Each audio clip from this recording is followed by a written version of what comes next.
Well, welcome back, everybody, to the Nosebleed Sports Podcast.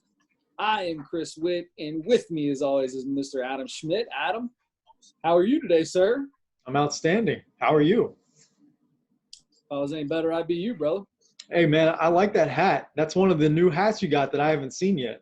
Yeah, one of the new ones, buddy. Got the Miami Marlins rocking. You know, nobody's going to go see a game, but right. They're going to have the same kind of stands as they usually do at their home games. But, yeah. I got the shirt rock. I got the hat rocking, man. Looking good, feeling good, feeling good. So, Adam, we got it's funny because sports are getting closer and closer to playing. MLB starts tomorrow. We're taping this Wednesday night. First two games are Thursday. Then the NBA starts in a week and a day from today. So, I feel like we should have a ton to talk about, but I feel like we've had so many months now with nothing that I feel like I don't even know what to talk about this week. So we are going to do some MLB. We'll do a little bit of our newest segment, Inside the Bubble of the NBA. But to start, let's talk about the people who support us. One of those people is Peggy Edwards, training personally with Peggy Edwards. No matter your level of fitness, beginner, intermediate, if you're an advanced exercise enthusiast, if you like to be challenged a little or you need to be challenged a lot to get going, you want the benefit of working with a personal trainer without the personal trainer cost, then training personally with Peggy Edwards is the gym for you to try out. Training personally is interval circuit training for all levels with a personal trainer at your pace on your time. Peggy Edwards keeps workouts safe. She keeps them fresh. They're always new, and she keeps them fun. It's a very fun atmosphere there. All the protocols are in place. It's circuit training, but you're doing the whole circuit at your station. You're staying in one spot while you're there right now until all this business is over with. But go support the training personally with Peggy Edwards. Mention that you heard about training personally from the Nosebleed Sports Podcast, and you will get your first entire month, however many times you go in a month, you'll get all of those classes for free. Unbelievable. Training personally, it's at 3634 Boudneau Avenue in Cincinnati, Ohio, of course, where we are. 45211 is the zip code, right next to Grace Lutheran Church. Give Peggy Edwards a call if you have any questions. You want to ask something or just get a feel for how things are. 513-328-0296. She's also on Facebook.com. It's a website, if you haven't heard of it, facebook.com/training personally. Also trainingpersonally.com. All the information you could ever imagine is those three places. Trainingpersonally.com on Facebook and 513-328-0296. Peggy Edwards, training personally. Is it on Facebook? It is on Facebook. It's on Facebook. It's on Facebook. It's also on trainingpersonally.com. It's on facebook.com/trainingpersonally. And I've also given your phone number. There you go. Also, one more thing, though. Tell me. One more. Don't forget, it's on Facebook. Training personally on Facebook. Well, training personally with Peggy Edwards. Right. Type in. Yeah.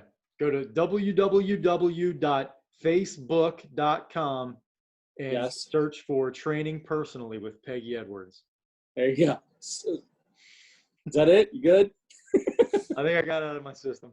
You got it. All right. I like it.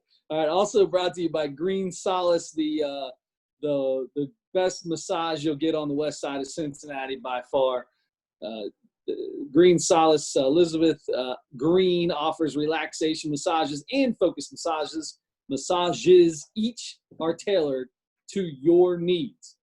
Experience a professional massage today. She's got relaxation massages.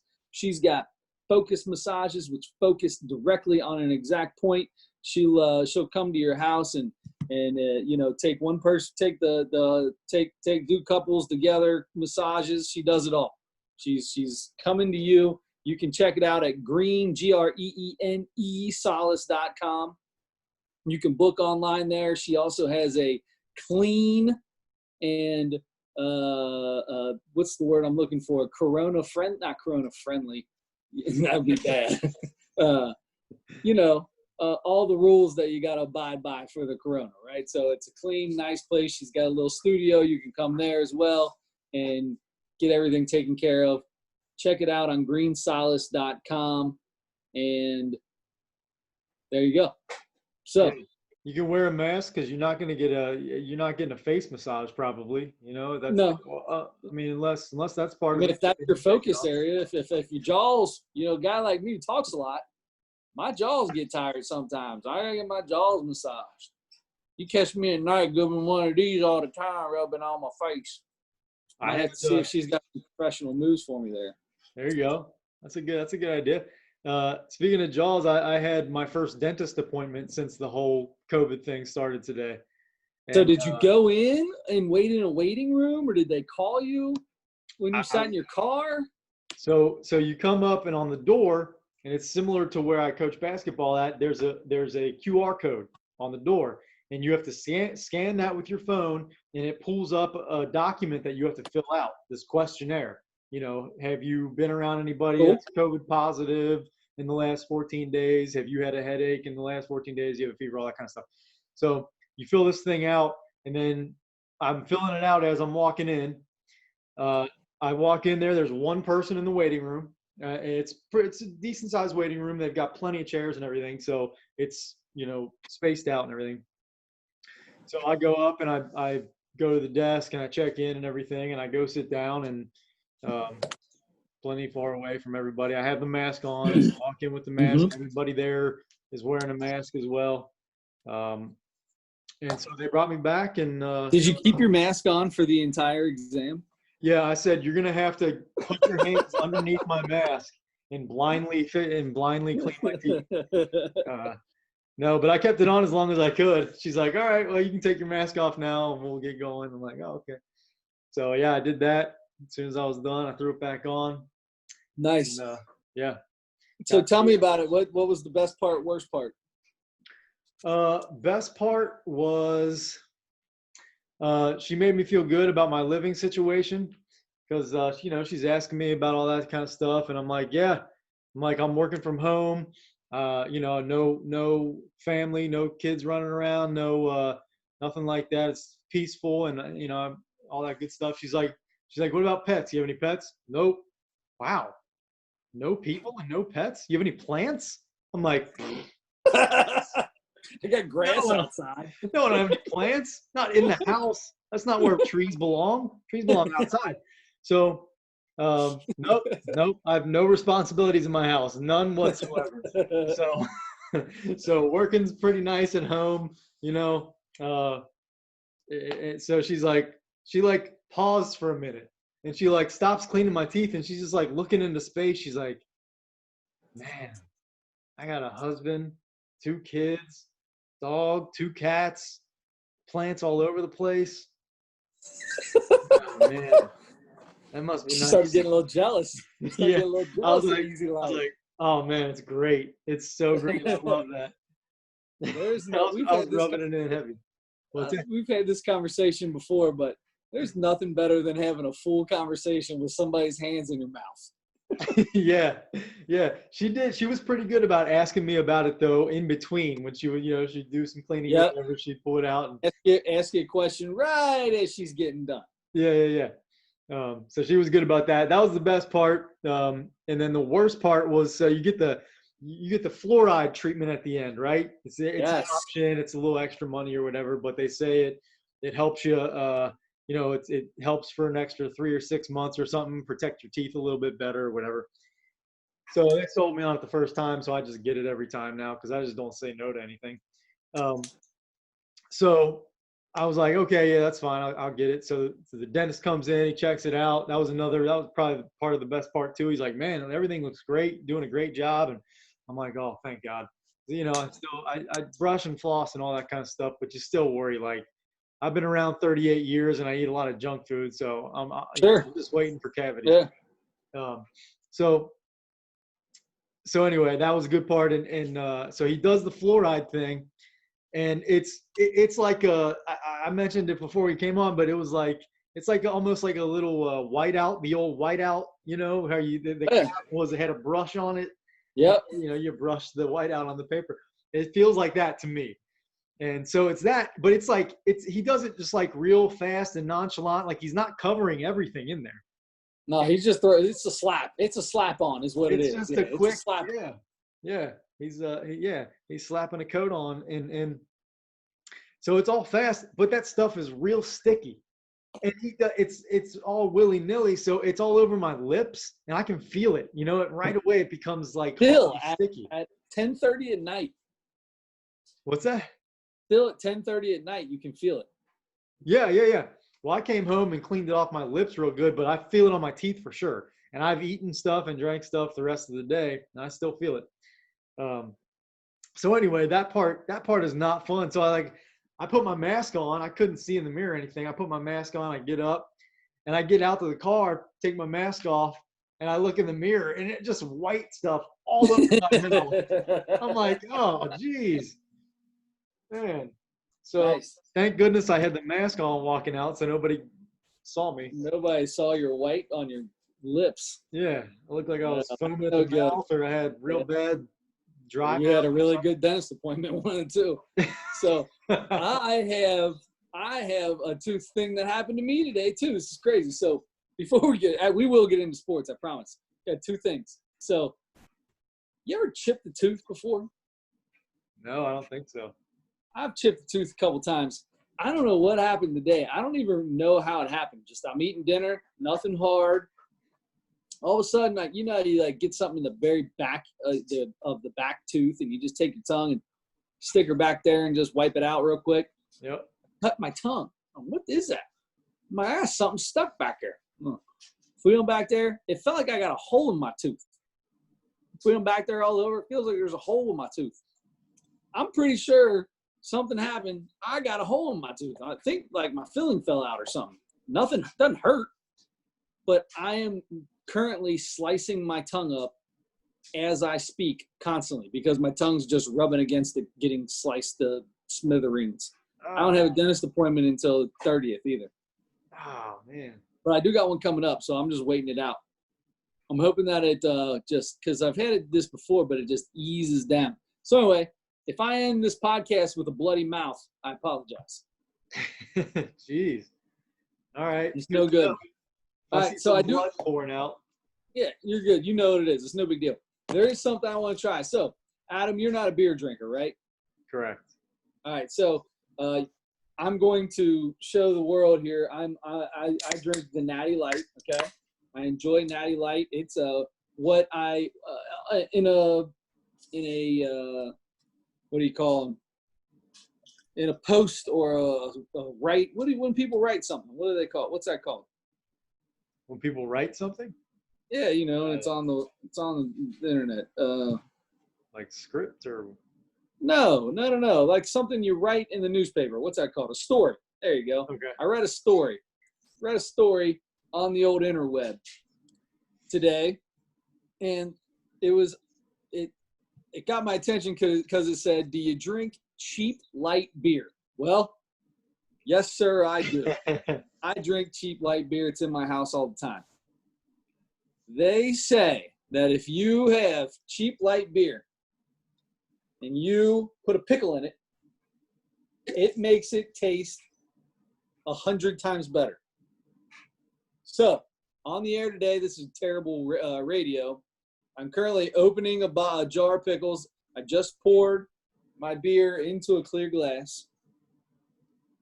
I have my jar of pickle into the beer. I'm going to let it sit for a minute, and in about a couple minutes, I'm going to let you know how this bad boy tastes. Yeah, please do. Man, what a way to ruin pickles. No. So what kind of pickle? Is that a dill pickle? Oh, 100% kosher dill, man. Okay, good. Classic. I like That's the only way I roll, dude. Yeah, I like a dill roll pickle. with the kosher dill. I like a dill pickle, but I tell you, I like them in the smaller doses. So I get the chips or the ovals or whatever. Yeah. I get the smaller ones because I like them in smaller doses. But I do like dill pickles. In fact, the bread and butter or the sweetened set, whatever they are, those are the grossest things I've ever eaten in my entire life. When there's nothing worse than seeing pickles or getting a sandwich with pickles on it and just being like, oh, I love pickles, and take a bite and go, oh, it's good. I don't want that. That's disgusting. And have you ever had a dill pickle that wasn't kosher? Are they even in the stores? Everything I saw in the store said kosher dill, kosher dill. Everything was kosher dill. If you've gone to the store and bought a pickle and it was just a dill pickle and not kosher, I want a picture of that can, because I don't care if it's kosher. I don't need a rabbi coming in and blessing my pickles. Okay? Racket. It's a racket. It's a total racket. And if you don't know what we're talking about, look up how something becomes kosher. You pay a Jewish man with crazy hair and a hat to come do a blessing on your pickles, and now they're kosher. But I had to pay him to do it. Yeah. Whatever.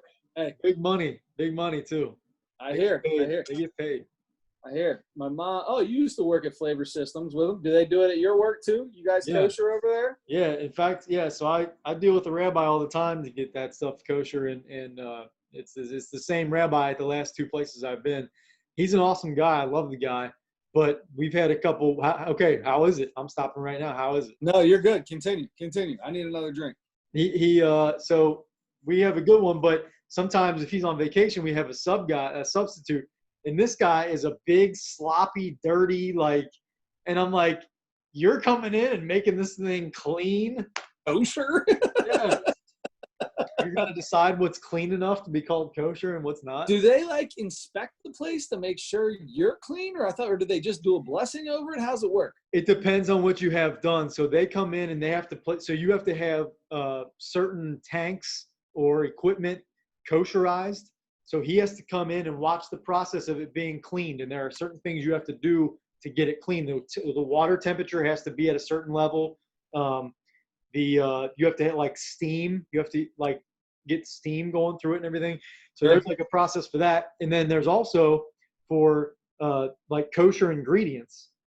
You get kosher ingredients that you're making something with. He has to come in. You cannot open the container without him watching you. In fact, in some cases, they have this system of putting tape, taping the lid so that you can't open it. Or basically, they create a seal and they write something in Hebrew on it. So, what? Yeah. So and the same thing, when a vendor sends this, it's like grape products, grape and wine and anything like grape related. For some reason, that stuff all has to be kosher. And not all of it, but if a customer wants something kosher from you, you've got to make sure everything you're getting, all the ingredients are kosher. So he's got to come in. You can't get it into your system and sample it and all that kind of stuff until he's there. He watches it all, and you put it in. He watches you put it into your batch and all that kind of stuff. Then he's got to reseal it and reseal the containers and all that kind of. Anyway, it's a big process, and it's just a guy standing there watching you do it and say, "Yep, you didn't spit in it." So there we go. So he's not part of OSHA or the Board of Health. He's just a guy who prays a lot, and he's the one who's gonna do somehow. He's the wow. I love faith. I love religion. I love faith. It is so much fun. And I'm a man of faith, but it's something else, buddy. It's something else. Hey, so just had a few drinks of the pickle beer. Can't tell the difference. Really? Nope. I mean, I get a little whiff of vinegar as I take a drink, but that's it. I'm a little disappointed. First beer of the day, too. I was hoping I would get something a little crafty or something happened to me. Yeah.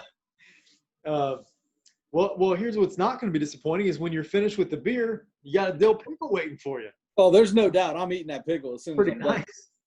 Now, I got 6 beers down and I got 3 pickles, so I figure 2 beers per pickle for the show, and we should be good. Good plan.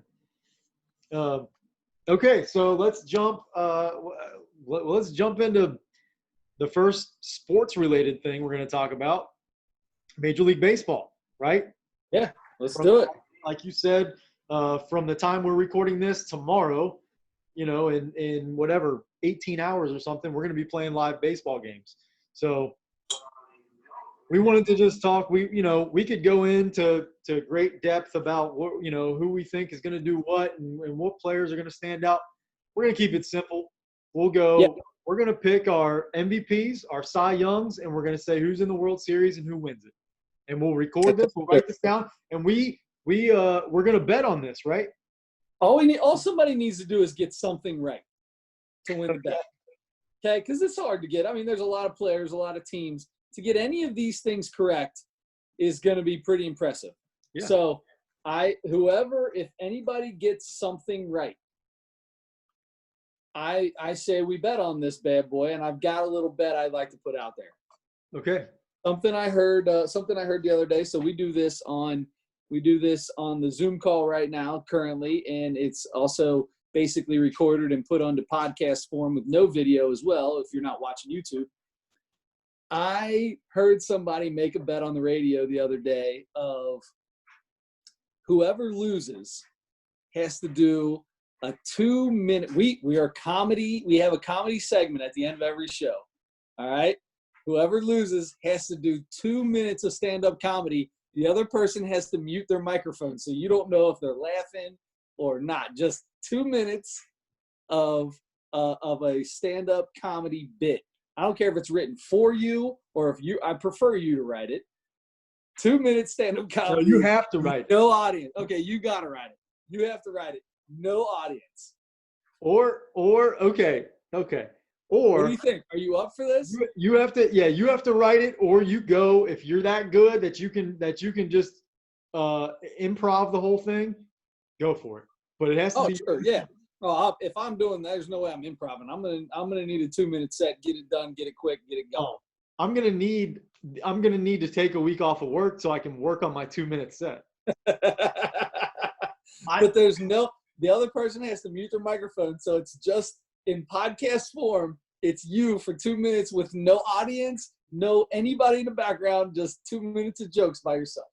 I would be a nervous wreck, but Chris, this is by far my favorite bet we've done. I'm so on board for this. Dude, when I heard this, I was like, this is so great. I totally want to do it because I'm terrified. Not terrified, but I know it's going to be horrible for either of us. Yeah. So, but it's not super terrible. Like, you don't have to see me stare at me in a Speedo for the whole show. It's way better than that. There's not a lot better than me in a Speedo. But, all right, that's fine. So, all right, cool. Good idea. I like it. 2 minutes. 2 minutes of stand-up comedy. End of baseball season. If anybody gets the MVP right, if anybody gets the Cy Young winner right, and if anybody gets the what's the last one? World Series winner. World Series winner. Okay. All right. You want to do the honors? Would you like me to? I will do the honors. I'm going to start off with the World Series winner. Okay. So World Series winner, write this down in your books and tell us what you guys think about this as well on any of the podcast platforms that we are on. Feel free to comment. YouTube. It's on YouTube as well. What else we got? iHeartRadio and see, I already forgot them all. Spotify, Google Play, Apple Podcast, and just basically if it's a podcast platform, it's there. Leave a comment. Tell us what you guys think about these as well. So, World Series winner. It's so hard for me not to go with the Cincinnati Reds. But I'm going with the Cincinnati Reds, baby. Oh, yeah! What a homer. Here's the deal. The Cincinnati Reds have one of the 3 easiest schedules in all of baseball. And once they get to a short series or a long series, they've got the starting pitching to win. They've got the pitching to do it. They have increased their hitting. I think they've got one of the easiest roads to the playoffs, which could put them at one of the higher ranks in the playoffs, place somebody a little bit lower. And I think this is perfectly set up for the Cincinnati Reds, and I'm going with the Cincinnati Reds as the World Series winner. Okay. Now, what do you got as the World Series winner? I want so bad to pick a team that's not like an obvious, I don't know, man. I'm so tempted to. There are like three or four teams that I'm like, look. Let's be honest. The favorites are like the Yankees and Dodgers. I'd say. Would you say? Sure, yeah, I would definitely say that's correct. Yeah. So I'm probably. I want to pick the Twins or the Braves, or the Rays, maybe even. Um, it's gosh, man. I want to pick a team like that, but you know what? I'm gonna go with the Los Angeles Dodgers of Anaheim. There he is. Oh yeah, going good. I hope you win. I hope the Reds beat the Dodgers in the National League pennant. So do I. I know you do. Because I want to be wrong about that. I want the Reds to win, and I want to do a 2-minute stand-up set. I want you to do that so bad. I want to hear your 2 minutes of stand-up so bad. I've got a few jokes written down already over the years. I'll think of something. I'll be like, yeah, that's pretty good. Yeah, I think I can make that into something. I'll throw that on paper somewhere. I got to find them. I have no idea where they are now. Yeah. All right, I like it. All right, I'm going with MVP. Do it. So normally, I really think Joey Votto could be the National League MVP. And I know that sounds silly. I'm not going to pick him. Maybe I will. I think Joey Votto could be the National League MVP if he starts, because he can get hot. And when he gets hot, there's no better player than him. And I mean, he's just as good as anybody in baseball. Problem is, he usually doesn't get hot till the second or third month of the year. So I'm going with another guy who is always on fire at the beginning of the year, who multiple years has almost batted 400 for the first 2 months, in Bryce Harper. I'm taking Bryce Harper in the National League. Wow. Not taking the $300 and however many $1 million man that just signed. We'll talk about Mookie Betts a little bit later. Yes, sir. Okay, who do you have in the American League? So the American League, this is tough. I hate doing this because I was thinking about this for a long time, and I hate the Yankees, right? I'm not a fan of the Yankees, but that doesn't mean I hate the Yankee players. I just don't like the organization because they're the damn Yankees. I truly believe that Aaron Judge is going to have a breakout year and go bananas and hit some stupid amount of home runs hitting in front of Giancarlo Stanton. And it's going to be silly. Or he may be hitting behind him. I don't know. They've got but in that lineup. Yeah, but if he's hitting in front of Stanton, and Stanton is already looked like he's going to be pretty hot this year when it comes to the bat. He's hitting pretty well and he's hot in general as a good-looking man, right?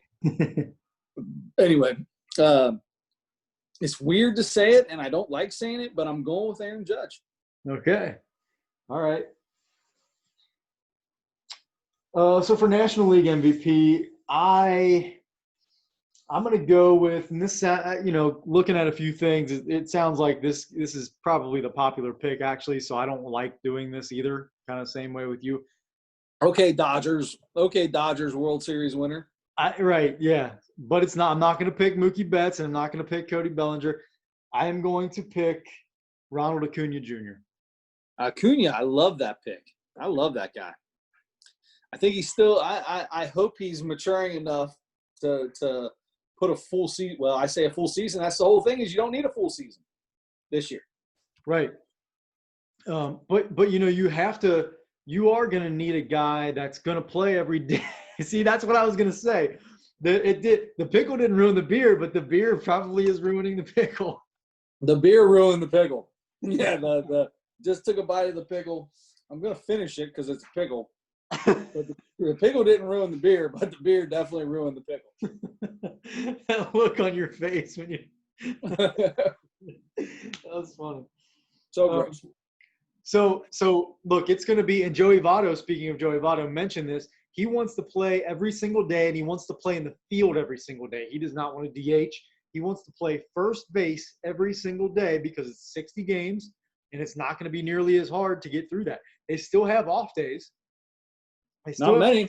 And they've got 3 – like 6 off days. Yeah. Isn't it 60 games in 66 days? So, something like that. Yeah.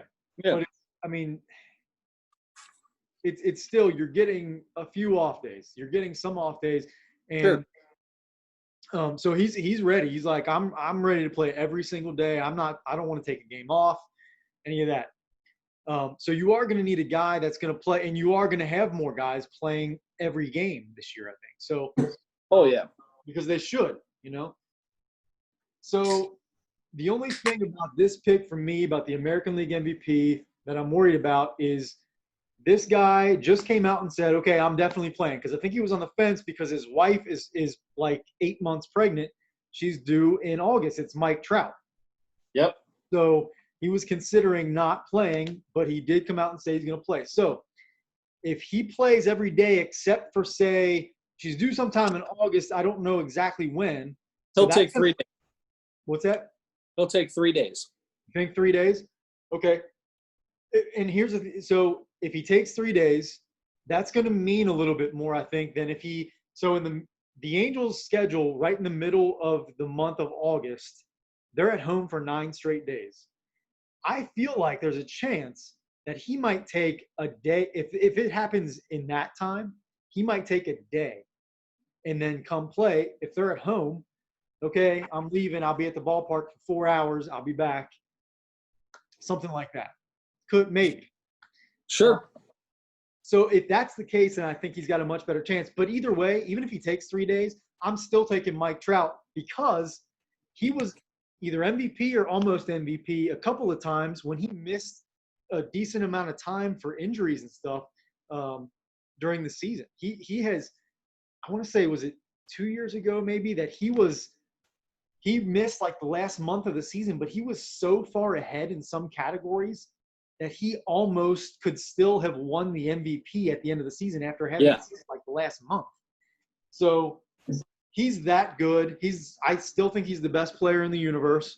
And so, you know, I think just by that, I'm expecting him to be Mike Trout, the same old Mike Trout. And so I'm taking him. Who do you got for Cy Young? National League, I'm probably going to do something silly and you know. Luis Castillo. No, I'm going to get even sillier than that. Sonny Gray. I was going to say Sonny Gray. I'm not, though. That was the first thing I thought of. But here's the deal. I mean, these guys, Sonny Gray could have been the MVP, the Cy Young winner of the second half of the season last year. Yep. Very easily. But I'm not going to do that. What I am going to do is I'm going to go with a guy who I think is – he's a former Cy Young winner, and he's one of my favorite pitchers who, he's never won the big one. So he's always, well, I shouldn't say never, but he hadn't won the big one for a long time and got a lot of slack for it. He's getting a little older, but I feel like he's getting even more craftier. And when you get a guy who is got the skill of a guy like Clayton Kershaw, and then all of a sudden starts getting more crafty with his pitches than he was already nasty, but now he's getting crafty nasty as an older guy. I'm excited to see the Clayton Kershaw veteran years, and I think we could see like a reemergence of Justin Verlander kind of a thing, and see that in Clayton Kershaw this year. I'm saying Clayton Kershaw. As hard as it is for me not to say DeGrom, who's I've had on my fantasy team for the last 3 years, but I'm not going to go with him. Yeah, I like that pick. And as you're talking about that, you were explaining getting more crafty later in his career. It reminded me of Greg Maddux, and I adore Greg Maddux. So if Clayton Kershaw becomes the next Greg Maddux, where he doesn't have to throw 98, if he can put it where he wants it, and he's got that much filthy, nasty movement on that thing, and he does, because people post those videos all the time, Clayton Kershaw breaking pitches or whatever. Yep. Oh my gosh, they're so fun to watch. Yes, they are. His cutter in on the hands is dirty, and then he can throw the slider. He's got every pitch, and every pitch he can throw from two different arm angles, and he's just as nasty as he ever was before. But he's more pinpoint than ever before as well. So I'm excited to see that. The American League is tough for me. I'm not 100%. I haven't made my choice yet. And this is off the top of my head on the American League. I really don't know who I'm planning on taking for the American League. So I'm going to talk this through for just a minute while I decide who my American League Cy Young is going to be. You know what? I'm just going to do it. Again, I hate to say it because the Reds are going to beat the Yankees in the World Series. It's going to be another Yankee, and I'm going – was your pick going to be Garrett Cole? My pick's not up yet, pal. You don't know yet. All right, well, I'm taking Garrett Cole. I just don't want to take a guy that you were going to pick. All right, National League Cy Young. Did I take both of them? No, National League Cy Young. You can. I love the DeGrom and Scherzer thing, where those guys have been pretty easily, I think, the two most dominant guys in the last couple of years in the National League. But you got a guy. That's another thing. Is as awesome as Clayton Kershaw is, there's a chance he might not be the best starting pitcher on his team anymore. Walker Buehler. Yeah, you're right. The end of last year, he wasn't. Yeah, right. So, and people are expecting if he continues to develop like he did from his first to his second year and his second to third year, he's gonna be easily one of the best pitchers in the National League. So he's another guy to think about. Jack Flaherty in St. Louis. There are a bunch of guys, a bunch of younger guys coming up in the National League that you can make a case for. The reason I didn't go with any young guys on the Cy Young side is because of this shortened season. And I feel like you're going to see the veterans come out and show that they're going to be pitching like they're pitching in September right now in July, because they're going to come out and they're going to know how to turn it on a little bit better. The hitting is you're hitting it's every day still for 60 days. Anybody can get hot. But when it comes to pitching, I think there's something to that 60 games that pushes more towards a veteran winning these. I have a question for you. Do you think we talked a little bit with Bobby Nightingale last week about all these extra pitchers you're going to have? So you can have a quick hook now. You got a bunch of guys in the bullpen you can use, but with a shortened season, making less starts for guys, for especially horses like Scherzer and those guys that usually pitch a lot of innings, you can, instead of where we've gotten now into where you go 6 innings, hey, you're done. Good job, buddy. Pat on the butt. Go ahead. We'll get a few guys in here to finish it up. You have less starts to make. Do you think managers are going to let a guy like Scherzer, who's got 6 innings, 1 run, 3 hits, is he going to but might be at 90 pitches or something like that? Is he going to let him stay in till the 7th, 8th inning now, or is it going to be because they know the workload's going to be less throughout the season, or like total in the season, or are you still going to save the arm to make sure he's good for the playoffs and use all your bullpen guys? What do you think? I believe there's going to be a quick hook if a guy gets in trouble early. If you're in trouble early, I think there'll be a lot of quick hooks because they've got the arms to not let it get out of hand. They've got the arms in the bullpen with the extra guys. I also believe if a horse like Scherzer or Kershaw or David Price or somebody is just out there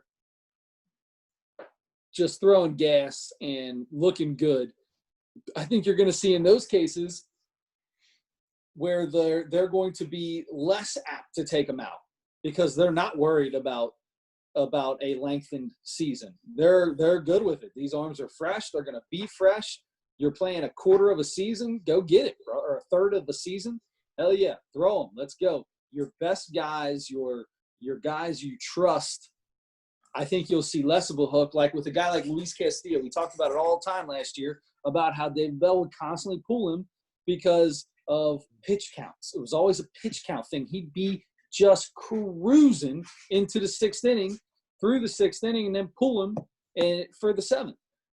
Giving up 1 run and 2 hits and no walks and like 5 strikeouts, and they'll pull him. I think you'll see less of that than you did last year, but you will also see a faster hook if a guy gets in trouble early. There won't be any of these, middle of August days or late July days where, you gave up 5 and threw 3. Sorry, brother. We need 5 innings out of you because the bullpen's gassed. You're throwing 5, whether you give up 5 runs or you give up 9 runs. You're going 5. I gotcha. Okay. So having said that, one of those horses, I feel like it's a cop out, but I'm going with Jacob deGrom. Man, he was the last couple of years. He's just been, he's just been so good. And I think even a couple of years ago, he was on a Mets team that was not very good yet. He was that good that he won.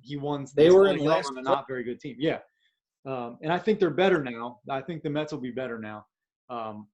But they also, I think Syndergaard's gone, right? I don't think Noah Syndergaard's there anymore. Or maybe he's out. Maybe he decided not to play something. He's not, I'm pretty sure he's not there.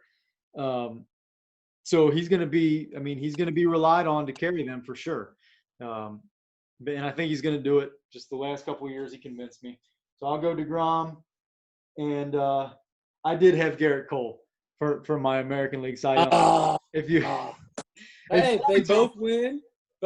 Listen, if the only thing we get right is Garrett Cole wins the American League Cy Young, we both have to do it. Paper, rock, scissors. I think we should both do a 2-minute set if we get that one right. No, Adam, this is not an everybody wins, everybody loses kind of thing like you always want. We can't both win the bet. It's not happening. We both lose the bet in that case. The loser has to do the set, right? Yes. Paper, rock, scissors. Paper, rock, scissors. Loser has to do the 2-minute set. Okay. Well, it doesn't. So if we both get Garrett Cole right, though, nobody has to do anything for that one. No, I'm saying if we both get one, then nothing else. I got paper, rock, scissors. So we're both going to have to prepare a set then, because we're going to do paper, rock, scissors on the air, right? No, we'll do the 2 minutes. If it's a tie, we'll do paper, rock, scissors on the air. Okay. And then we will do the next week. We'll give each other a week to come up with 2 minutes. You got a week to come up with a 2-minute set. All right. That'll work. All right. So AL. Oh, Garrett Cole. Garrett Cole. We'll see how he does. I almost didn't pick him because the Yankees ballpark is small. There's a ton of home runs that get sent out of there. So I was, and that's another case. Guys like Shane Bieber and Jose Barrios, and there are a bunch of young, good, up and coming guys that are exciting pitchers in the American League, same as National League. And so again, I think this is a season where the pitchers are going to be more guys that are mainstayed in that. That's why I like your Jacob deGrom. I mean, the guy's got 2 straight Cy Youngs. Yeah. Why would you not pick him to do it again? Yeah, same reasoning as Mike Trout for me. Like he's just the best player. So I don't know. Yeah. I want to make it. I want to make it a little more in depth and pick somebody and at the end of the season be like, oh man, you picked Blake Snell and he won the Cy Young. That would feel good, but I feel like I go with sometimes you gotta go with the easy one, brother. Probability, yeah. Sometimes you gotta go with the easy one. All right, so those are our picks. It'll be interesting to see how we turn out with those. The bet is a 2-minute segment. Pretty excited about that. So let's move on from there to something else in baseball before we get to the NBA bubble. And I'm not talking about Mookie Betts because that is crazy 12 years. I may not even be alive when his contract's over. Guy who is the best player in the National League, maybe, arguably, and is in a contract season where he's going to be a free agent next year and never even tests the waters. Signs a huge contract, don't get me wrong, but doesn't test the waters at all and let anybody get in a bidding war or anything. Good for him. I say good for him. If there's two different types of people in sports. I said I didn't want to get into Mookie Betts. Screw it. We're going to do Mookie Betts first. Mookie Betts. There's two different kinds of people in sports the way I see it. There's guys that want to feel comfortable. They get the money. They know they got the money, and they just want to play ball. And they know they're going to be paid fairly. They're going to get their big contract because they're that good. And then there's guys that are totally good with letting it all hang out and just let's go into free agency and see what you can do, brother. I want bidding wars. I want to be taken to dinner. I want helicopters. I want private jets. I want, Jeff Ruby steakhouses on steroids. And maybe Mookie Betts is one of those guys that's like, look, man, I just want to play ball. If you guys offer me something fair, I'll take it. 365, 380, something like that. 12 years. 12 years. That's a real commitment. You ain't kidding, buddy. Think about Joey Votto's 10-year contract that everybody gave him. Everybody was upset about. I mean, that is crazy. I can't remember if it's 365 or 380, but if it's 380, that's like $32 million a year. It's right in that $30 million range, which comparatively to a Mike Trout, not quite there. Mike Trout is a transcendent player. I understand that. Mookie Betts could be. But it's a lot of money, dude. That's a lot of money guaranteed for a very, very, very long time. Yeah, good for him. You know who's still going to be under contract though? Who's under contract right now with the team and still going to be getting paid after Mookie Betts is done with that contract? From who? From the Dodgers? No. From the Mets. Bobby Bonilla. Yes, sir. I can't remember if we mentioned it. It was July 1st was Bobby Bonilla when he gets his $1 million every year. He gets his $1 million every July 1st. The most genius contract ever signed ever. Was it for 30 years after he retired? I can't remember what it was. Something like that. Yeah. So maybe it won't be because it's been a while. Maybe he'll be done by then. It might be 30. It might have been 40 years. I don't know. It could have been 40 years. $1 million for 40 years. I mean, I know it was a long time. 30. It was into like his late 60s. Or early 70s. He was going to be getting $1 million a year. So $1 million was a ton of money when he retired, and $1 million a year is still pretty good for doing absolutely nothing. I love it. Good for you, Bobby Bo. The Reds paid Ken Griffey Jr. for like 6 years after he left, or 7 years after he left. There's a lot of guys that did stuff like that. The Orioles were famous for it. They at one point in time were paying Scott Erickson.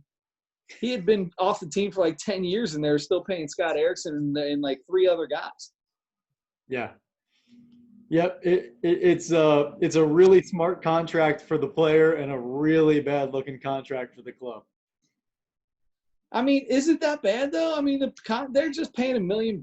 They're not worried about it. It depends on what that contract is. Yeah, but the Reds were paying Griffey a lot more than $1 million for 6 years, right? Like 4.5 or something like that. I want to say 3.5 or 4.5. It was all deferred after he did all that so they could sign Larkin. It depends on what the club is and what their payroll is and that kind of thing too. Right. So you mentioned one thing that reminded me when you talked about the two different types of players in the league as far as when they're signing contracts or negotiating contracts. I saw a thing, and I thought you were going to say something about loyalty or something like that. Don't the clubs ain't loyal to you, brother. I ain't loyal to a club. I'm going to tell you that right now. Yeah. If I was drafted by the Cincinnati Reds, my love of my life, I'm not loyal to you when it comes to my family and my money and making money. I'm sorry. Listen, I mean, I might give you a little bit of a Homer deal, but it ain't gonna be like a big giant homer deal. Yeah. I think there are still players like that, but they're way, way, way fewer than there used to be. And Barry Larkin, you just mentioned Barry Larkin a minute ago. He was one of those guys. The Reds let him go, and he decided, well, this is my hometown. This is the team I played for 17 years or whatever it was. He's like, I can't play for anybody else. I can't put another uniform on. And that was like Barry Larkin was already my favorite player ever. He and Eric Davis together, and that like solidified it for me. That made me go to his Hall of Fame ceremony in Cooperstown. Yes. But what I was going to say is reminded me of a video I saw. Like it was somebody posted like a Dirk Nowitzki appreciation video or something like that, basically, and it was just a bunch of stuff. It was little things that he did on and off the court, and little interviews and stuff, little clips from that, and stuff from in the locker room. And so one of the things was it was Kobe Bryant at All-Star Weekend one year. Somebody asked him about his relationship with Dirk, and he's like, I'll tell you what, I have so much respect for Dirk. Number one, because we're both really competitive, but number two, he is loyal to his team like I am. He said when Dirk was a free agent one year, after he was in the league for however many years, he said, I reached out to him and I'm like, look, man, I know, I know the answer, I think, but I just respect you so much. I want to at least reach out and say, if you want to come play here, I got you. I'll make it happen or whatever. Yeah. He said, Dirk texted him back and said, I appreciate it, but Dallas is my home. I can't go anywhere. I've got to stay here. Yeah. So, there are still players like that. And Dirk probably he may have taken a little bit, although Mark Cuban's going to pay you more than anybody else can anyway. But the thing about it is, though, in situations like that, those guys were treated well by their teams. Yes. Mookie Betts has already been traded. He's been, Mookie Betts has had things happen to him already. Those are the people that see it more. They see, oh, this is a business. I don't care. And most players are in that role where it's their last year. They're really good. They're on a bad team. The team trades them. They get this bad taste in their mouth, and they no longer care about loyalty. They just want their money. Let's go. So for that to happen with Mookie Betts, especially after being beloved in Boston, it's a little interesting. I didn't mean to switch gears from baseball to basketball, but since we did that, I'm not ready yet. I got one more really good one for you. Yep. Have you heard about the Toronto Blue Jays? Oh yeah, they're not allowed to play in Toronto. Are they going to play in Pittsburgh? Is it? So the Toronto Blue Jays, Canada, or whatever province they live in, whatever Canada, whose government takes this way more serious than ours, I guess, because they will not let they don't want Americans traveling in and out of Toronto. They're like, nope, sorry. We don't want your crazy corona not caring people into our country. They were like, that Trump guy had a real idea about that wall. Yeah. They're about to build a wall on us. Hey, that was pretty good on your part. I like that. That was pretty good. Anyway, so they don't want us in there, and which, is what it is. We're not political. I just think it's funny. So they turn around and do not let them play at the Rogers Center. Do not let other teams come in. They say, go find somewhere to play this year. They think they've got it set up in Pittsburgh, and it just fell through.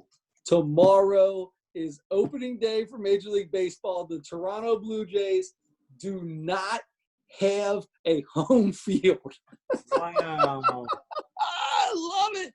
This is so crazy. Wow.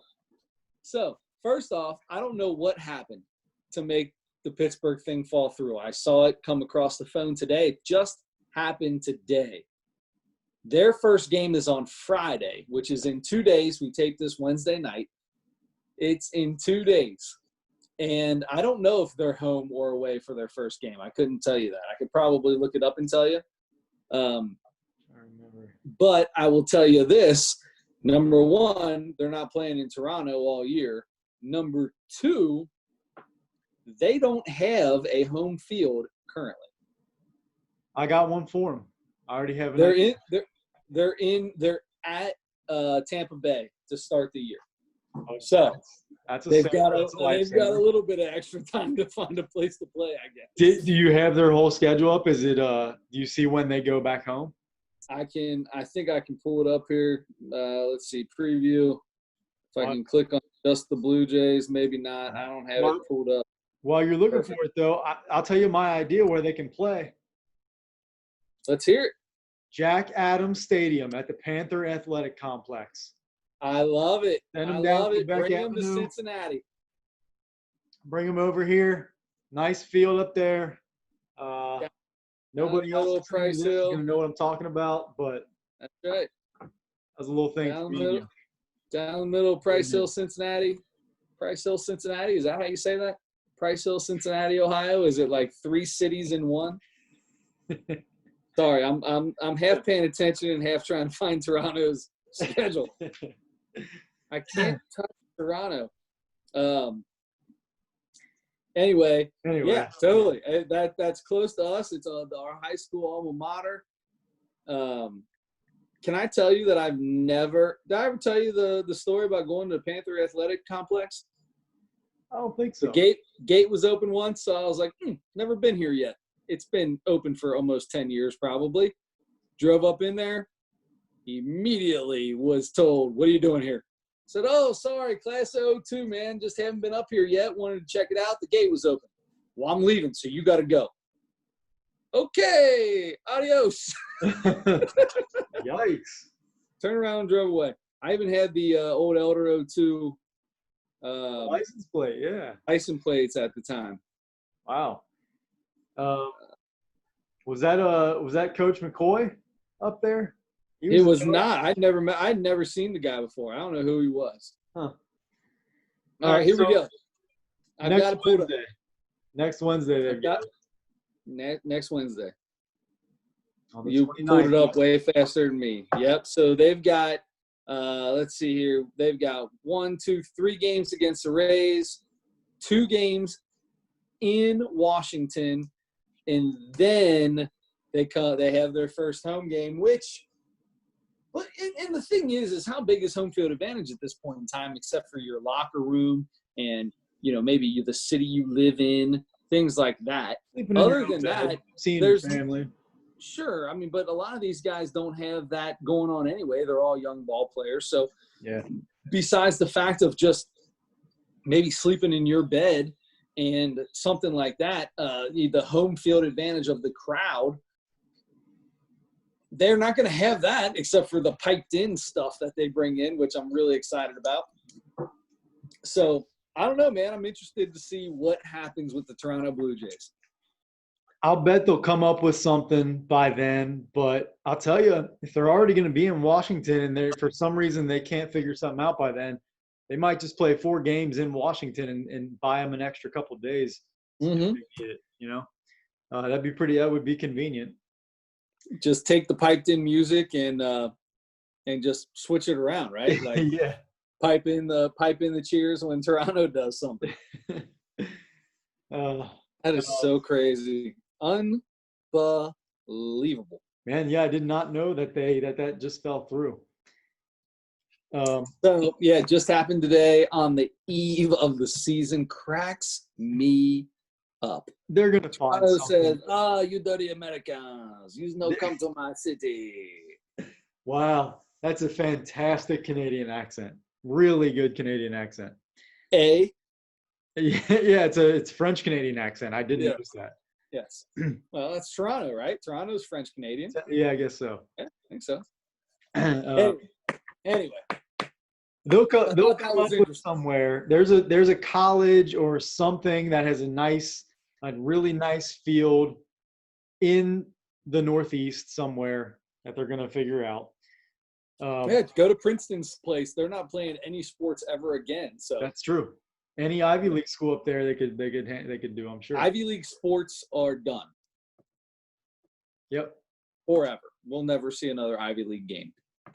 Yeah, I don't know about that. I mean, So speaking of that, how crazy is it that the Major League Baseball owners said that they're bankrupt and they have no money and nothing's going to happen because of the way the season's going down, and then they go out and pay $380 million to Mookie Betts? Well, that's only one of them, but yeah. Still, Yeah. that's all I've heard. Anyway, on to you had such a great transition that I ruined earlier. Let's talk about the end. We said last week we were going to do a segment because everybody's talking about the NBA bubble and the food. And J.R. Smith had kind of a funny thing this week where he was talking about braised ribs and some other things on his Insta Snap or something live, and talking about the food they had. And we're going to do an inside the bubble segment. Adam, what do you got on something funny or interesting that's happening currently inside the NBA bubble? The first thing is it's not funny at all, but Patrick Beverley is I want to say maybe the third guy now who was in the bubble and who had to leave the bubble for personal reasons. So he has Williamson was one, Patrick Beverley now. Yeah. So who knows what's going on? I'm sure he wouldn't have left if it wasn't some sort of a family emergency. So we definitely hope that everything's okay there. But that means he's going to have to, before he comes back, get tested again or quarantine, get tested. Then he can come down when he's cleared and then get tested again when he gets here and then come into the bubble and then get back into it. But who knows how long he's going to be gone and how long that's all going to take to get tested and quarantine and all that kind of stuff. Because I think they had to quarantine for, was it 5 or 10 or 14, whatever? When they got to the bubble, it was 2 days. 2 days of, it was 48 hours of them in their room. Okay. So he at least is going to miss, another 3-4 days, even if he says he's ready to come back tomorrow or something. It's going to be at least another 3 or 4 days. Now you're still about 5 days away from. How's that beer? How's that beer drink? I'm gonna tell you right now, it's one of my favorite things about pickles when they're gone is the pickle juice at the end. I could drink pickle juice. You've never drank pickle juice? I've tried it before, but I don't drink it. Oh, it's my favorite. Too much for me. But anyway, so we hope Patrick Beverley's family is okay and everything. I'm not even sure I heard if Zion Williamson came back yet, but he has not come back yet. He is not back yet. So that's going to be, if either one of those guys, both of those guys are pretty important to their teams. If either one of those guys has to miss any games, that's going to be a big deal because they're not playing very many games. Aside from that, Russell Westbrook had COVID-19, came back. He's already back and back in practice and everything today. Yep. A couple pretty cool things that I saw. One, if you are on Twitter or Instagram or both, you got to follow NBA Bubble Life at NBA Bubble Life. That's what I need to get onto. You need to get onto that. It's four guys. A couple publications did like a story on these guys, and I haven't read either one of those, so I'm not sure exactly who they are yet. But they're guys that are in the bubble. They must be friends of players or something like that. But they got this account together, and they are posting all kinds of behind-the-scenes stuff. It's a lot of really cool stuff. So one thing is the barbershop. He's in the barbershop. Yeah, the barbershop looks cool. I mean, they are going all out. This is like $1 billion bubble. They built the barbershop. You heard about that, right? They built a barbershop in this bubble. This is not an existing barbershop. The NBA had a barbershop built. I saw the outside of it. But yeah, so that was cool. But that's the kind of stuff they're posting. They posted the picture. They had looks like maybe like poster size thing in Jamal Crawford's room, who just signed with the Brooklyn Nets. I celebrated that. And but it has like a pictures of his family, and it's got his jersey number and name and all that kind of stuff. So stuff like that, and this this video of Hassan Whiteside listening to his headphones and singing Jesse's Girl real loud. Oh, I love it. Yeah, it's like that's like one of my least favorite songs of all time. But Oh, it's too bad. he's Building the bubble. They're nice. building the bubble, or the barbershop. Barbershop, yeah. Yeah, I mean that looks pretty fancy. And then there's a video of the Dallas Mavericks playing spike ball at practice. You've seen spike ball, haven't you? Yeah, and here's a thing of the Dallas Mavericks playing some kind of like paddle ball with a net. Whoops. Yeah, I'm watching that now too. that's spike ball. Is that this one? No. Here's the Mavs. Here's the Mavs playing. Here's the Mavs playing some kind of net with a paddle ball. Spike ball's great. So I bought that spike ball game. I have never played it, but I'm interested in seeing how long it takes for me to die from too much working out. So yeah, this might be where I get the rest of our segments from, because this is perfect. They've got it. Yeah, I was looking at that too. They've got a lot of good stuff on here. It'll be easy to pick something out every week and highlight something there. So anyway, that's really what I wanted to just make everybody aware, because it's a great follow. Like I said, they're on, and apparently somebody already had at NBA Bubble Life had the account on Instagram, and they did the Twitter thing first, and they're doing such a good job with it. Whoever owned that profile on Instagram reached out to them, and they're like, guys, I have the name, but I'm such a fan of what you guys are doing. You can just have it. Like, they didn't take it. That's awesome. Good for them. Yeah. So very cool. It should be. So check that out. That's really kind of all I have. I mean, we could scroll through and like pick all these things out, but there's a lot there. Just do yourself a favor, and we'll pick one each. Yeah, I think I go. We'll pick one each every week. The one I'm going to pick is the thing I'm going to go with is so these teams get 35 people from their team that they can bring into the bubble. 35 people. Half of that is basically your team, right? Then you need trainers. You need coaches. Think of all the things that these NBA teams pay people for to be at the stadium every day to take care of their players. Barbers, manicurists. Basically everything. 35. Well, Daryl Morey for the Houston Rockets, the general manager for the Houston Rockets, is in the bubble. Normally doesn't care about practices. Right now he would normally be at some camp watching people, not having anything to do with any of this, but because there's nothing else going on, he's at the bubble. Apparently, not much of a ball player in his day, because he said his ball playing days were over and he's not a very good passer, but found himself, because there was not enough people there for these guys shooting around, he finds himself rebounding for shooters while they're trying to get some extra shots up, as well as moving seats for the benches and helping the people that are they don't have enough people in there to get the different teams' seats moved from practice to practice facility to court to court.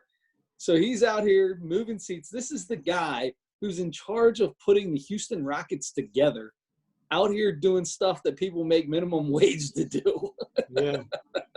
I love that. I find that interesting. Like I said, it doesn't have to always be funny, but I find that interesting. I love it. I love a hands-on guy that's willing to get his hands a little dirty and help out, and even when he doesn't need to. And he's a high up executive in that organization. And yeah, I love that. That's one of my favorite things about. He's head of baseball operations. I'd say that's about as high as you get in the organization. Under the only one above you is the owner. Yeah. Yep. Yeah. I always love rebounding for people. I love doing that. But yeah, that's interesting. I did not get to see that, but I'll have to check that out. He said he doesn't necessarily put the ball right in the pocket like Harden or Westbrook might do for you, but he gives it his best shot. How hard is it to do that? Even if you're not an athlete, how hard is it to throw a ball to somebody and they catch it right here if you're an adult? I don't know, man. Seen some grown people try to do athletic things in my life that I know that are really funny. Oh, one more really good one because we're done, right? The NBA bubble, that's all we got, right? Yeah. We'll do our preseason. We'll do our NBA picks next week because it's the day before the season starts. So really funny. The other day, a couple houses away from me's having a little shindig in their backyard. Somebody parks a Cousin Eddie trailer in their driveway, I guess they were going to have people spend the night and they just parked their trailer in there to spend the night. Either way, having a little shindig down the road. Not a ton of people, so they probably could socially distance if they want. That's not what I'm getting into. Those of you out there that are athletes or consider yourself somewhat of an athlete or, have played baseball in your life, have seen the guys who are, early to mid-20s who never picked up a baseball in their life, buy a brand new baseball glove that's hard as a rock because it's like $5 at Dick's and a baseball. And I saw these two guys. This is how there's two ways. Before even seeing a guy throw, which that'll tell you if he can play ball or not by far, if he's ever done it, is like having a baseball glove on. And when you hold your baseball glove, you can always tell a guy that doesn't ever play baseball by his arms will be down to the side, but his hand will cock sideways. And he'll hold the glove on the craziest angle. And I noticed this almost at a 90-degree angle towards his side, like he's I'm a little teapot, like that's his handle. I felt like I've seen this before, and I was watching this guy, and I'm like, that's how people, if you're watching on YouTube, that's how people that don't know how to play baseball hold their baseball glove all the time. Like in this awkward sideways, pointing directly at their midsection, cracked me up. I sat and watched him throw a baseball with a 9-year-old kid who was 1,000 times better than him for like 20 minutes. He missed. I bet for 20 minutes, there must have been 100 balls thrown. I bet he missed 60 of them. I have never laughed. I've never sat on my deck and had any better comedy than I had that night. Those people are so fun to watch. I love it. And good for them. I'm laughing at you because you're funny looking. But no, go have fun, man. Have fun. Do your thing. Good. Yeah. I'm going to laugh at your face. I'm going to laugh behind your back because I don't want you to feel bad. I want you to keep doing it because I need the comedy in my life. I'm happy you got a plastic glove from Target. I'm happy you did. Yeah. Yes. But I'm trying to imagine how you were holding that. I'm trying to imagine somebody doing that to see if I've ever seen it before. I might have gone a little overboard with it, but it's mostly just a slight cock. But the glove is always not pointed down. It's pointed towards their thigh. The whole time they're waiting for the ball to come to them. And they look like a robot. Anyway, if you can imagine that, stand up, hold your arms straight down, and point your hand towards your thigh. Put a baseball glove on and do it. You're a comedy guy. You know Josh Blue, right? Nah, I don't know. Maybe. I'm terrible with names. You've seen him. I know. Names. There are so many names that are. Yes. But, terrible. So he's a comedian. When you see him, you're either like, oh yeah, I've definitely seen this guy, or no, I've definitely never seen this guy.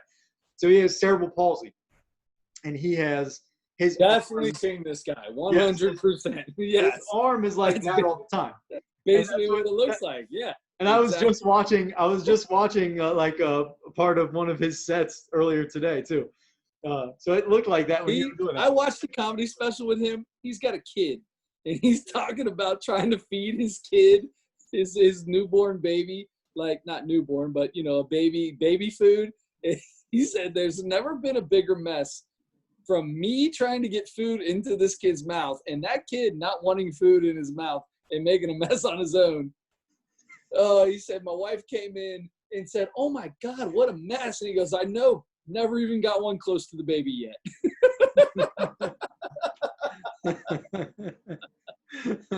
Oh my gosh. He's so last year, by the way, if you're listening to this and if you've never seen Josh Blue, look him up.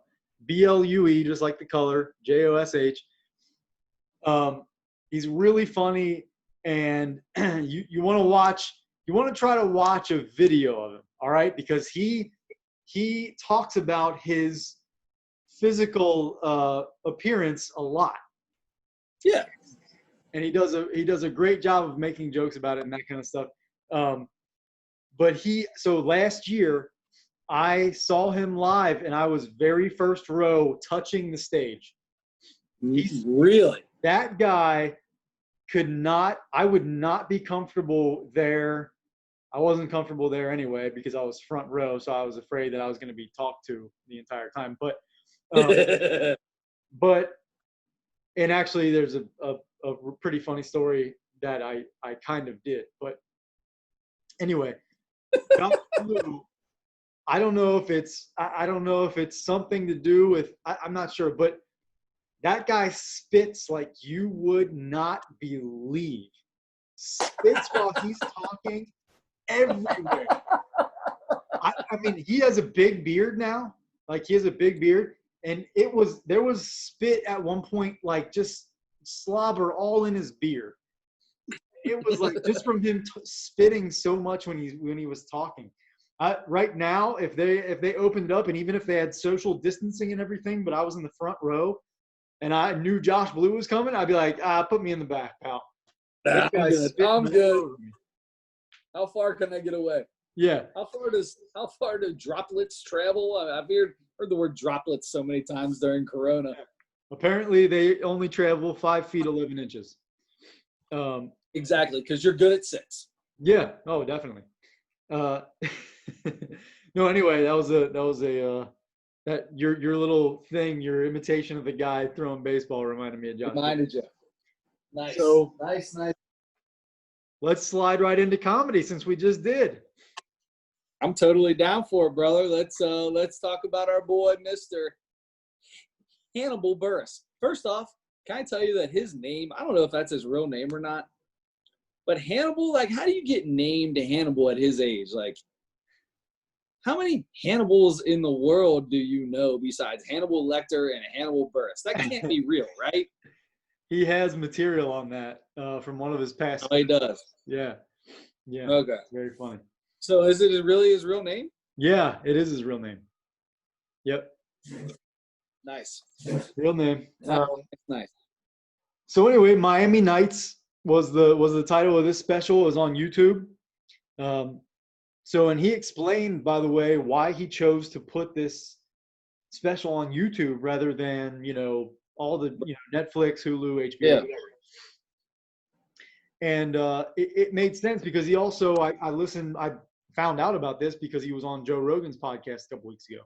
And so he was explaining it to Joe Rogan then, and he kind of started his special. When you click on the video, he added a little sort of mini video from inside his apartment to basically introduce it and to kind of explain why he chose to do that. So it was that you have more freedom, a lot more freedom when you post it on YouTube because it's free. It's free on YouTube, I think. So, well, I don't know how free it is. The very beginning of it is so hilarious because he does an ad for his own show. Well, he does an ad. That's the thing. So, but you can watch the special on YouTube for free, but he's getting paid because he can sell ads because he's going to get millions of views, right? So just like we normally do, so we get all that money from training personally and from all of our sponsors for doing that because we get usually somewhere between 1.2 and 2.8 million views each week for these things, right? I'd say that's pretty close median. I mean, we've had our 10.5 that some of the specials that we've done have gotten a little more than that, but yeah, somewhere around there. Yeah, I think episode 8 with swipe left, swipe right, or whatever was that we had like 38,000 or 38 million or something on that one, didn't we? Yeah, we're and still counting. I mean, we may be over 40 by now. Yeah, that's true. I haven't checked that in a while. Yeah. So anyway, but he did. He explained why he chose to do that, which was awesome because he said at any time he can pull that down, he can make a change and put it back up. You know what I mean? And he can. Yep. He did the ad and all that kind of stuff, and he put a lot of different stuff, and it was heavily edited. Oh yeah, that thing was so. There was a lot he could do with it, and he felt like there was a lot more freedom he had to do that. So I hope a lot more, and they are starting to as well. I think I mentioned last week, Mark Norman is another guy that just put his out on YouTube a month ago. So anyway, Hannibal Buress, Miami Nights. Since you're wearing a Miami hat, you get to start. How did you feel about it? You go ahead. Hannibal Buress, just his delivery on everything.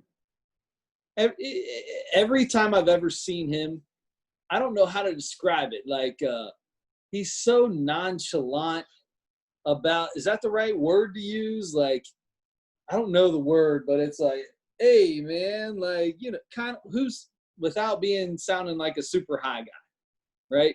Yeah. He does a good job about that. And it delivers his jokes a million times better. He knows how to use that to deliver his jokes. I love this guy. I love at the beginning how he brought in Kevin Hart did this once on one of his specials where at the beginning he posted something when he was in Philadelphia. Well, this Kevin Hart in Philadelphia when he was younger at like an open mic night. You know what I mean? And you get to see kind of a funny joke, him early on compared to now. I like Hannibal. I like the special. I'm going to go ahead and just say I'm going with a 3.75. Nice. Okay. Very nice. I feel the same way about Hannibal. I'll be honest, Chris. Every time I see this guy perform, he raises another level for me. And I think right now he is on the Bill Burr, Louis C.K. before he got in trouble, Dave Chappelle almost. He is on that level for me because he's that funny to me. He has become right up there, highest level guy. I don't think he doesn't do like Kevin Hart does arenas. I think Hannibal Buress is a theater. He's theater potential guy, and I think that's what he does now. I think he does like theaters. Yeah. Like the next thing up would be like arenas, right? So, and John Mulaney, I throw John Mulaney in there with those guys, by the way.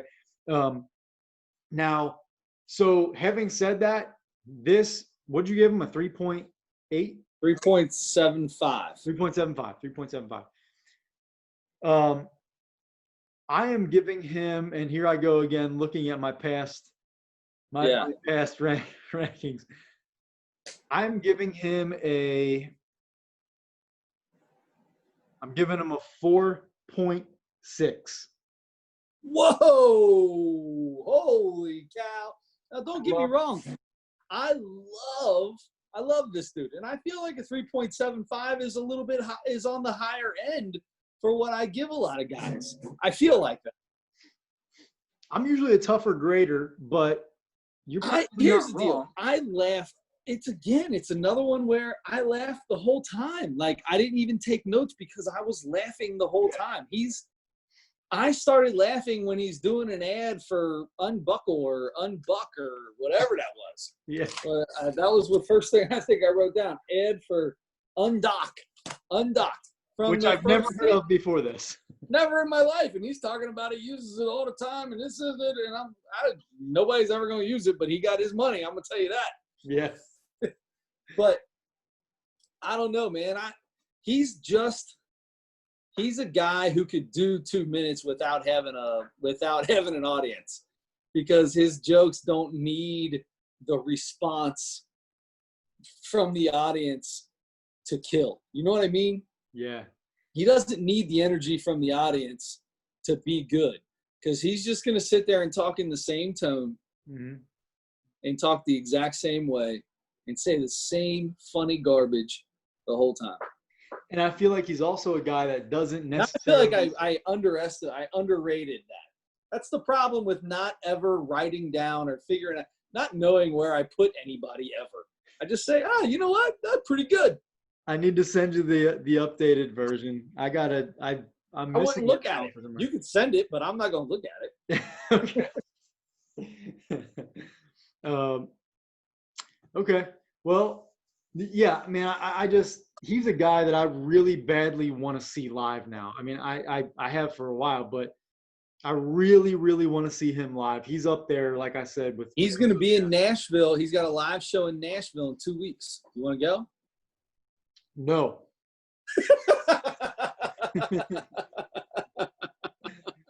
No.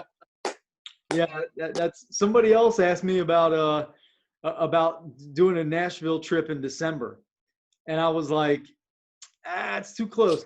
That's too close to right now. Yep. I just don't think I'm gonna. They're like, oh yeah, That's so funny.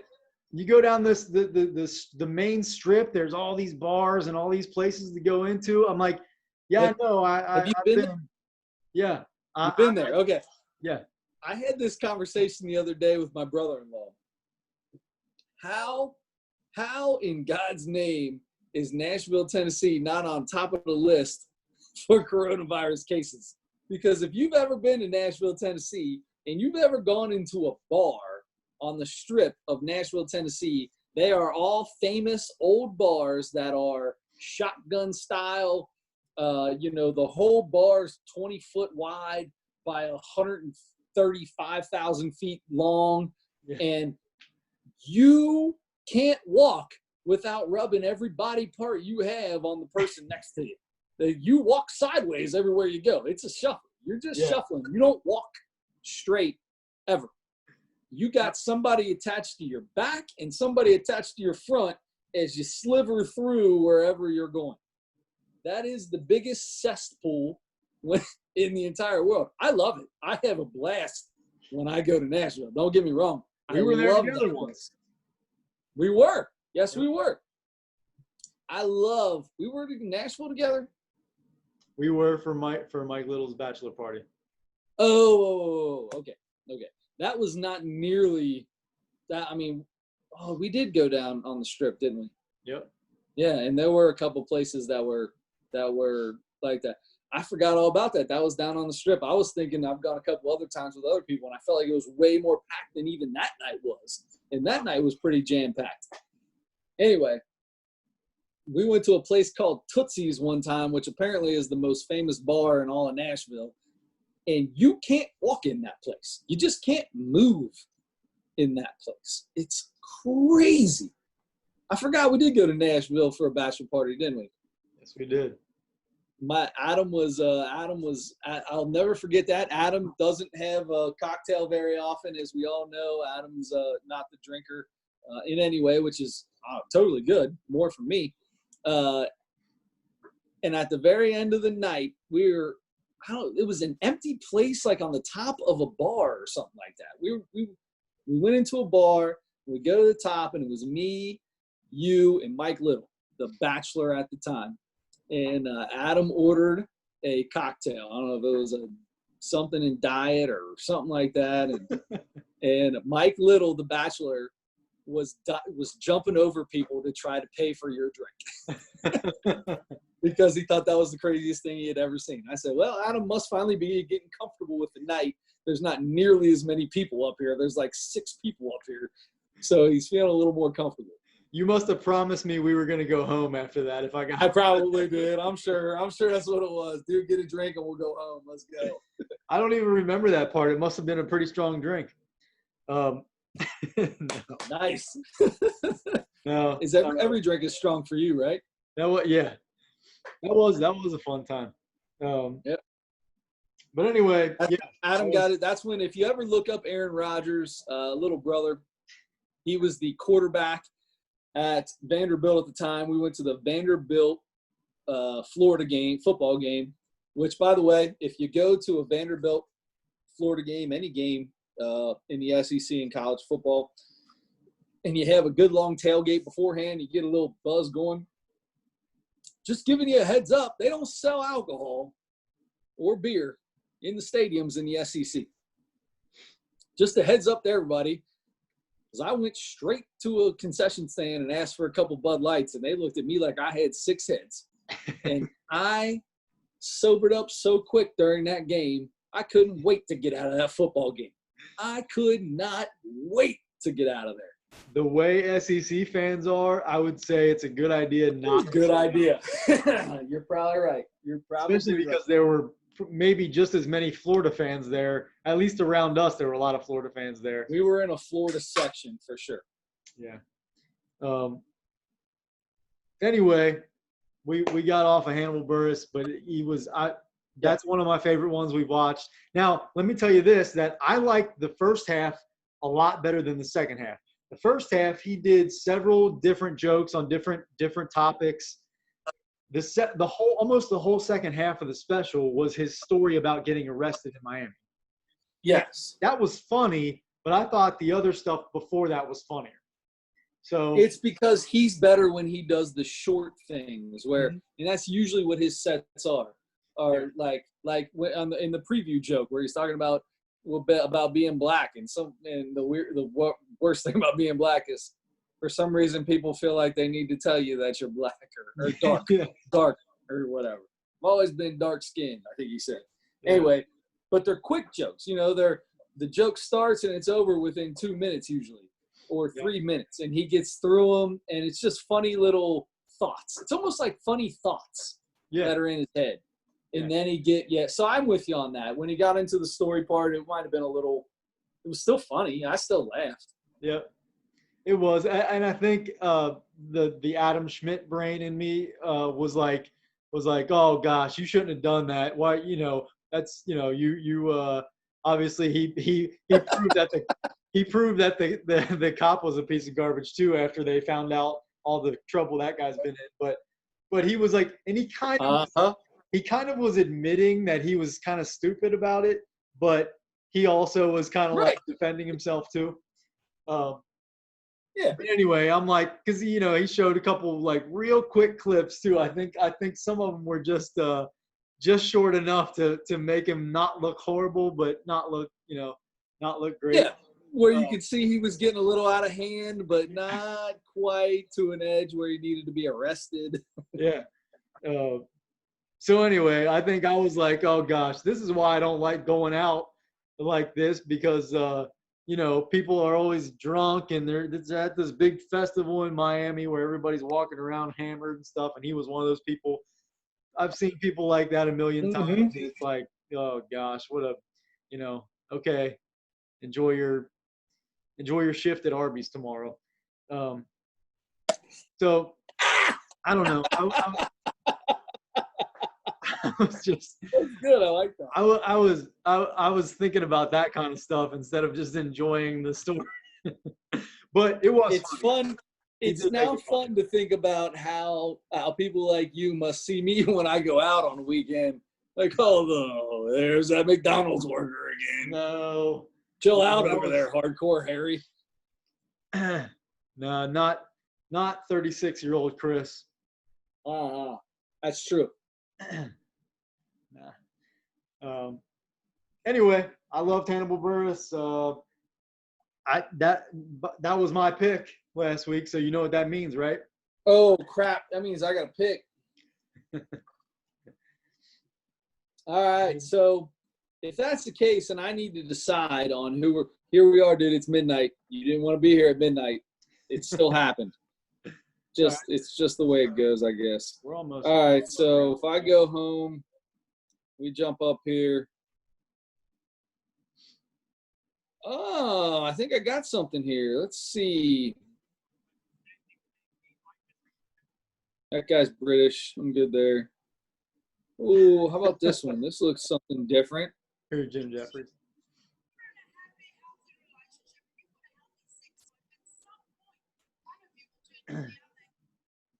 All right, so I'm just kind of scrolling through some things. When you first get on, they just put up things that you would probably like. Yeah. So I'm going to go with two of these here. And tell me what you think. Oh, Jim Jeffries is all over the place. I'm not, Jim Jeffries, I feel like I'm not a fan of him, so I feel like we should pick him. Just maybe I'll actually laugh. But there's a guy named Jake Whitehall who's got a new special out, and Urzila Carlson, overqualified loser. I think it's Urzula. I think. Urzula. There you go. Oh, like Ursula. Yep. With a Z. Yep. I love my women. I love my women in comedy. I say we go with Ursula Carlson, overqualified loser. This is a brand new comedy special out from this year. Urzila, qualified loser. Keeps the crowd roaring with her thoughts on recasting The Biggest Loser, sex tape regrets, and boxed wine hangovers. I am all in for that. She's a thick little mama too. That's my kind of girl right there. All right, let's do it. Let's check her out. I don't know anything about her. I did see the little preview. So yeah, I'm up for it. That sounds good. We'll do it. All right. So we'll have the first week of baseball. Maybe we will. Maybe we will not know where the Toronto Blue Jays will be playing the rest of their home games. That might be my favorite story of this whole thing. I was just gonna say that. Yeah, that's. I can't wait to see. I'm gonna check it tomorrow. I'm gonna check it the next day. I'm gonna be on this story. It's unbelievable. So that we'll have our Inside the Bubble segment. Mm-hmm. And Adam, how do we follow you on Twitter, bub? You go to www.twitter.com. That's COM, spelled COM, the end of that. And then you type in, do the search. It's a little magnifying glass. Click on the magnifying glass. And on your keyboard, type in the @ sign, Adam Schmidt 44. Are you satisfied with how? There you go. Adam Schmidt 44. I'm very satisfied. I'm at Sig With It. You can catch us on all the podcast platforms. Well done. Anything else? Anything you got before we get out of here, brother? I'm ready to hit it. All right. So until next time, don't forget to turn your headlights on.